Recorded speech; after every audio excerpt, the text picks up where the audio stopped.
जो गुजर गया उसे अतीत कहते हैं, जो आने वाला है उसे भविष्य कहते हैं। जो गुजर गया उसको हम वापस नहीं ला सकते, वो समय भी नहीं आ सकता, वो बात भी नहीं आ सकती, नहीं, कुछ भी नहीं आ सकता।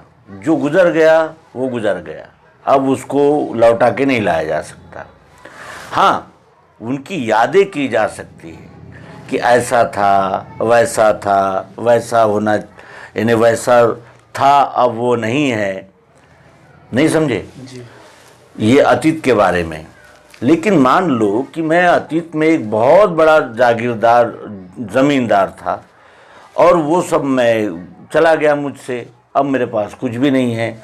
अब यदि मैं वो याद करूं कि मैं ऐसा था और घोड़े की बग्गी में घूमता था, 4 सिपाही मेरे आगे पीछे चलते थे, मेरा बड़ा रुतबा था, तो ये याद करके वो समय तो नहीं आएगा, समय आएगा वो नहीं, लेकिन उसको याद करके मुझे दुख होगा, ऐसा था और अब नहीं है, ऐसा था और अब नहीं।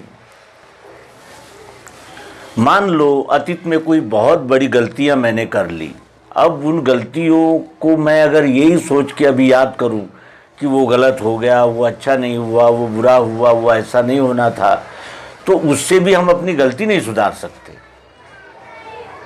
गलती सुधार सकते हैं क्योंकि वो हो चुका है। तो ये काल का प्रवाह जब आगे बढ़ता है तो फिर वो पीछे लौट कर नहीं आता। इसलिए हमने हमेशा जो गुजर गया है, जो अतीत हो गया है, जो चला गया है, तो उसको याद नहीं करना चाहिए। क्योंकि जो रिफ्रेश का बटन होता है, डिलीट, मोबाइल में भी डिलीट का बटन होता है।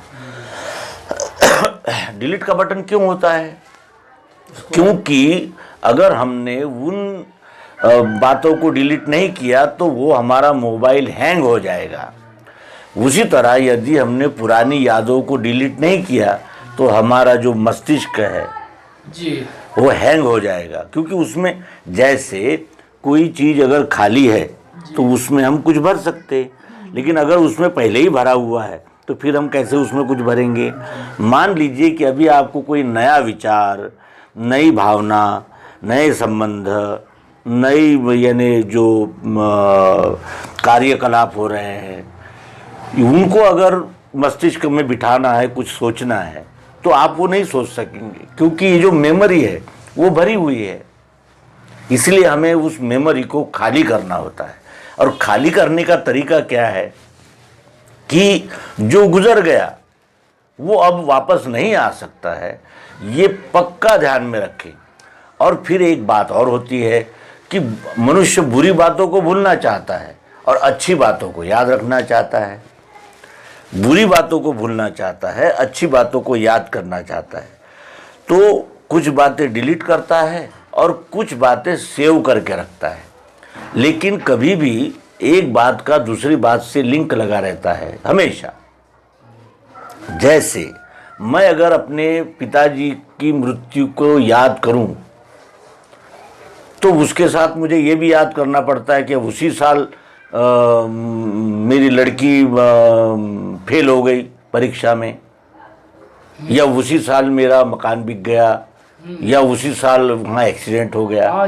तो अच्छे के साथ बुरा और बुरे के साथ अच्छा ये जुड़ा होता है, मिक्स होता है, हिला मिला होता है।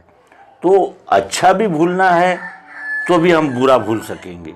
अगर हमने बोले कि केवल बुरा ही भूलेंगे, अच्छा नहीं भूलेंगे, तो ऐसा कभी नहीं होता। अपनी जो ये मस्तिष्क की स्लेट है, इसको यदि हमने क्लियर नहीं किया, साफ नहीं किया, तो उसमें हम नया कुछ भर नहीं पाएंगे। ठीक है। और अब नया कुछ भर नहीं पाएंगे इसका आशय ये नहीं है कि हमने एकदम अपनी याददाश्त को ही खो देना है, ऐसा भी नहीं है। याददाश्त तो रखनी है, लेकिन उस याददाश्त को इस हिसाब से रखना है जैसे हम सिनेमा से निकलते हैं, सिनेमा को देखकर। सिनेमा में हम देखते हैं कि एक युवा युवती का प्रेम हुआ, फिर उनका विवाह हुआ, उसके अनंतर उनका तलाक हुआ, फिर उनके बच्चे हुए, और फिर वो तूफान में बच्चे बिछड़ गए, ये सब हमने 3 घंटे देखा। लेकिन बाहर आने के बाद में हमें ये पता है कि न वो हीरो सच है, न हीरोइन सच है, न वो बच्चे सच थे। वो तो एक बना बनाया हुआ नाटक था, वो हमारी ज़िंदगी से कोई संबंध नहीं है, ऐसा हम समझते हैं। केवल यानी कहते नहीं हैं, समझते हैं। और उन घटनाओं को बाहर आते आते हम भूल जाते हैं। लेकिन उसमें क्या संगीत था, कैसी फोटोग्राफी थी, कितना सुंदर नृत्य था, ये हमें याद रहता है। लेकिन वो इसलिए याद रहता है कि उसमें कुछ विशेषता थी। उस कहानी को हम याद नहीं रखते, क्योंकि वो कहानी मैंने सच्चाई से संबंध नहीं है उसका, जी है ना। जी इसीलिए अतीत को भूल जाना चाहिए। अतीत को जब तक हम नहीं भूलेंगे तब तक हम आगे की राह को नहीं पकड़ सकते। जैसे मान लो कि मैं दिल्ली से नागपुर आ रहा हूँ, दिल्ली से नागपुर आ रहा हूँ। अब यदि मैं ये कहूँ कि मैं दिल्ली से ही आगे नहीं निकलूँगा, तो क्या मैं यहाँ तक आ सकता हूँ? नहीं। यहाँ तक आने के लिए मुझे दिल्ली छोड़नी होगी। जी। उसी तरह जो पुरानी बातें हैं या पुराने विचार है या जो कुछ भी हमारी अंधश्रद्धा, अंधविश्वास, जो कुछ भी है, उससे हमें छोड़ना होगा, यानी डिलीट करना होगा, फ्रेश करना होगा। अब आगे रह गई आगे की बात, कल होने वाली, उसे भविष्य कहते हैं। फिर भविष्य में मैं ऐसा करूँगा, मैं वैसा करूँगा, फिर ऐसा होना चाहिए, वैसा होना चाहिए। मनुष्य का मन जो है उस पर रिसर्च किया गया। सिगमंड फ्रायड नाम का एक जर्मन वैज्ञानिक था, उसने मन पर प्रयोग किए, हजारों प्रयोग किए, कम से कम 500 किताबें लिखी उसने। और उसके सोच का एक ही बिंदु था, एक ही बात पर वो सोचता रहा, मन क्या है। तो उसने खोज लगाई, उसके ध्यान में ये आया कि मन क्या है, बीती बातों की यादें और आने वाले यानी जो समय है उसके विषय में आकर्षण। हमेशा जब भी आप बैठेंगे तो आपको 2 ही बातें दिखेगी, एक तो पुरानी बात याद आएगी या फिर नया क्या करना है उसके विषय में मन सोचेगा। मन कभी भी वर्तमान में नहीं रहता। जब भी मन वर्तमान में रहेगा तो वो कैसा हो जाएगा, वो स्थिर हो जाएगा, रुक जाएगा। इसी बात को ओशो रजनीश का नाम आपने सुना है, ओशो रजनीश कहते हैं कि मन, तुम अगर सचमुच फ्रेश होना चाहते हो, क्लियर होना चाहते हो, और यदि तुम्हें सचमुच आनंद चाहिए तो तुम्हें करना है कि तुम एक स्थान पर बैठ जाओ। ओशो रजनीश कहते हैं कि तुम एक स्थान पर बैठो और देखो, तो तुम्हें ऐसा दिखेगा कि कुछ पुरानी यादें तुम्हें याद आ रही है, पुरानी बातें याद आ रही है। और अगर पुरानी बातें याद नहीं आ रही है तो नया, मैं ऐसा करूँगा, मैं वैसा करूँगा, मैं ऐसा होना चाहिए, वैसा होने वाला है, यानी मैंने गुजरी हुई भूतकाल की बातें या फिर आने वाले भविष्य की बातें। मन कभी वर्तमान में टिकता ही नहीं। तो ओशो कहते हैं कि तुम देखो, मन को देखो, पिछली यादें आ रही है तो वो भी देखो, आगे भविष्य में क्या होने वाला है वो भी देखो, और इन दोनों के साक्षी हो जाओ, दोनों को देखो। लेकिन उनके साथ मत जाओ। जैसे पुरानी यादें आती है तो फिर हम उनके साथ चलने लगते हैं, पुरानी यादें जब आती है तो फिर चलने लगते हैं। तो फिर ये याद आता है कि जब पिताजी गुजर गए थे तब वो वहाँ का यानी स्मशान में उनको दफनाया गया था या जलाया गया था, फिर वो रिश्तेदार आया था, वो नहीं आया था। हम वो पुरानी यादों के साथ लग जाते हैं। या फिर जब नए भविष्य की बातें याद आती है, कल्पनाएं आती है, तो हम उनके साथ चले जाते हैं कि फिर हम वहाँ ज़मीन लेंगे, वो करेंगे, ये करेंगे, ऐसा होगा। तो ओशो रजनीश का यही कहना है कि तुम न पीछे जाओ न आगे जाओ, यहीं रुको, और मन को भी रोकने की कोशिश मत करो। तुम केवल देखो, बैठो और देखो। क्या तुम्हें पुरानी यादें आ रही है, तुम उनके साथ मत जाओ, उनके साथ नहीं जाना है, और उनको मना भी नहीं करना है। वो यादें आएगी, तुमको दिखेगी, तुमको उनके साथ नहीं जाना है, तुम तटस्थ रहो। और या फिर भविष्य की कल्पनाएं आएगी तो उनके साथ भी मत जाओ, तुम देखो उनको क्या हो रहा है, ये देखो। पिछली यादें आ रही है, उन्हें भी देखो। नई आने वाले कल की कुछ भविष्य की योजनाएं सामने आ रही, उनको भी देखो। तुम उनके साथ जाओ नहीं, चलने। हम क्या करते हैं, चलने लगते हैं। इच्छा निर्माण होती है तो उसके साथ चलते हैं, क्रोध आता है उसके साथ हो जाते हैं, लालच आती है उसके साथ हो जाते हैं। हम चलने लगते हैं। हमें चलना नहीं है, हमें रुकना है, इनको चलने देना है, यादों को, भविष्य के बातों को चलने देना है। ये बार बार इसलिए कह सकते हैं कि जब तक झोली खाली नहीं होगी उसमें कुछ भी भरा नहीं जा सकता।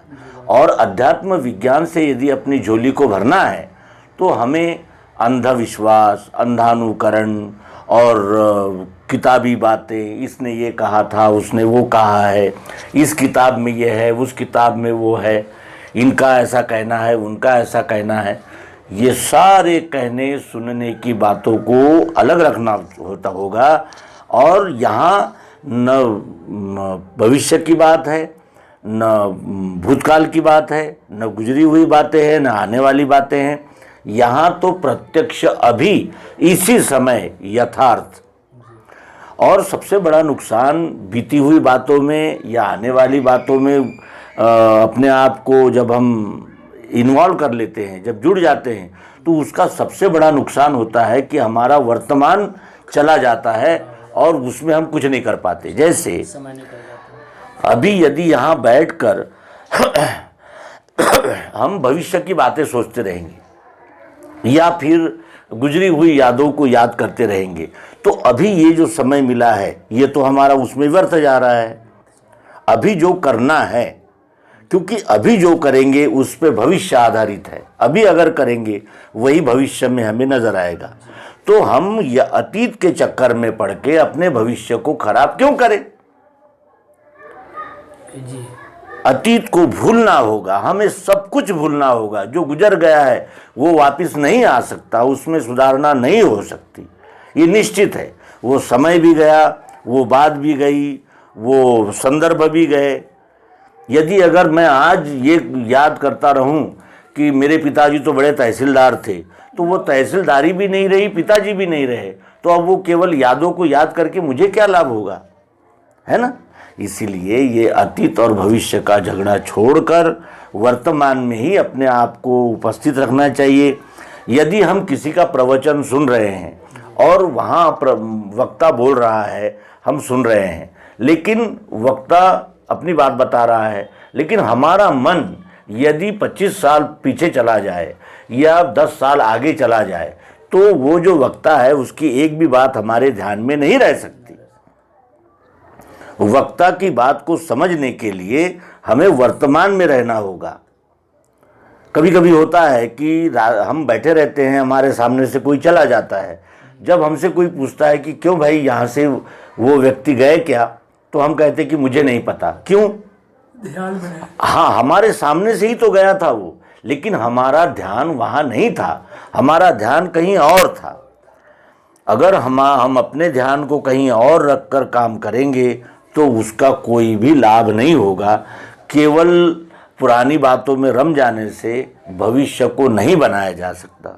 और यदि हमें सचमुच ही अपने भविष्य का निर्माण करना है तो अपनी वर्तमान को सुधारना यही एकमात्र इसका उपाय हो सकता है, अन्य कोई उपाय नहीं है।